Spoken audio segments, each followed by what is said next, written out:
Hi, OJ. They say childhood is supposed to be filled with innocence, laughter, and play. But mine was hijacked by forces no child should ever encounter. At just 8 years old, I was dragged into a world where the grave spoke, spirits answered, and my own grandmother marked me as her successor in witchcraft. From that day, nights were no longer for sleeping. They were for leaving my body, wandering realms I never ever chose to enter, and standing face to face with creatures that most people only think exist in nightmares. For 18 years, I served darkness, initiating students, causing accidents, feeding demons with human blood, and all this while pretending to be just another rebellious youth. OJ, let me speak to you directly because what I'm about to say is not just a story, it's my life. It's something that has scarred me, shaped me, and finally brought me to the feet of God. I grew up in what seemed like a Christian home. My father and mother were born again, strict with prayers and discipline. My father loved my mother dearly, and our home was warm. But there was another side of my family, one I didn't fully understand until it swallowed me wholly.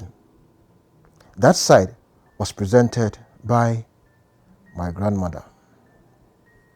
She was not just an ordinary grandmother. She was a powerful sorceress, a woman people feared and revered. Politicians, businessmen, musicians, they all came to her for rain, for power, for protection, and for influence. To her, witchcraft was not evil, it was life. It was survival, it was wealth.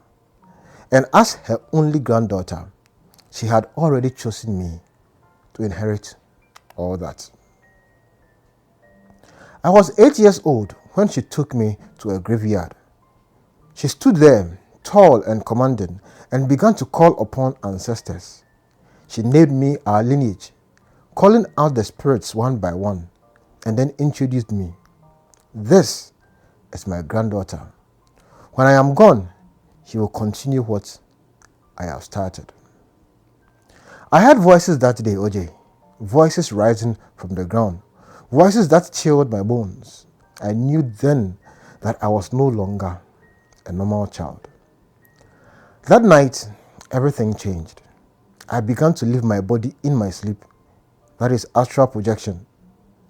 Imagine being a child, lying in bed, but watching yourself floating above your body. Then being sent on strange missions to places you don't recognize. Fear became my closest companion. I was always trembling, always anxious, always sick. By the time I was 11, my powers had grown. Teachers who punished me would wake up the next day with swollen faces, unable to explain what happened. I attacked them in their dreams. My classmates feared me. Even my parents didn't understand me anymore. They prayed, yes, but their prayers seemed powerless because they didn't know how deep the spiritual war was. Then came my aunt, my father's sister. On the surface, she was a respected woman, working in the medical sector. But behind the mask, she was also deep in sorcery, serving the kingdom of darkness. Her house was like another world for me. Unlike my parents, she gave me everything: alcohol, parties, secular music, connections to famous musicians. To me, a troubled and curious child, it felt like freedom, but it was also another trap. One day, I went with my brother to a concert near our home. That day changed my life forever. As the crowd rushed to see the musician, I felt myself leaving my body again. This time, it was different. I saw myself being pulled into a car with the musicians I adore. My little brother clung to me crying, "Don't go." Daddy said, "Don't follow strangers." But my soul was already caged. That night, I fainted physically, but spiritually, I was taken back to Lake Victoria. There, I witnessed rituals I had only read about in Bible stories. The waters parted unnaturally, and I saw creatures rise from beneath. Creatures not of this world. That was the night I was ushered into a realm I never imagined was real. OJ, I found myself standing before Satan. Not a cartoon devil, not a storybook figure.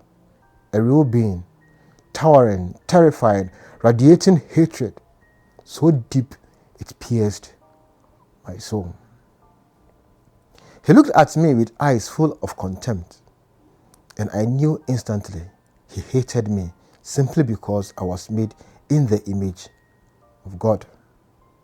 Around him were demons, pale, primitive, restless, ugly beings. They scrambled to touch me, to mock me. I screamed, calling for my mother, calling for my father, but Satan only laughed. He mocked me, saying, "Even your government cannot save you. I control the banks, the leaders, the world. Who would you report me to?" That was the beginning of my captivity. From that day, I started serving knowingly. I was sent to initiate other children in schools. I was connected to secular musicians and companies, promoting lifestyle and products that trapped souls. In clubs, I drained men of their money and destinies. Many went home barefoot without knowing how they had lost everything. I caused accidents just to spill blood because the spirits that controlled me fed on it. To outsiders, I looked like a rebellious daughter, a wild youth wasting her life in parties and concerts. But in truth, I was a prisoner. My body, my soul, controlled by forces most people don't even believe exist. My relationship with my mother broke completely. I hated church. I hated prayers. I hated the name of Jesus. Anytime I stepped into a prayer-filled place, I felt weak, drained, and powerless. OJ, for 18 years, I served that kingdom. I was groomed, used, and nearly destroyed. I watched lives being ruined through music, through lust, through blood sacrifices.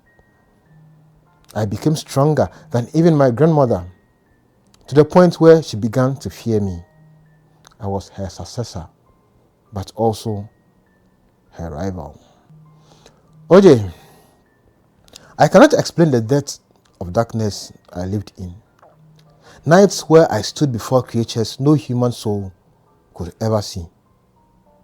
Days where I laughed on the outside but screamed on the inside. I wanted to leave, but I couldn't because I was no longer in control of my life.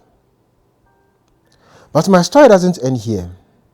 After 18 years of bondage, Jesus Christ set me free. This is the testimony I came to share, because if the Son of God could pull me out of this pit, then there is no other chain too strong for him to break. Hold on for part 2. This is Youranonymous OJ, and if you are new here, I would like you to like, subscribe, share, comment, and hype this channel, and tell somebody about Youranonymous OJ. I'll see you in our next confession.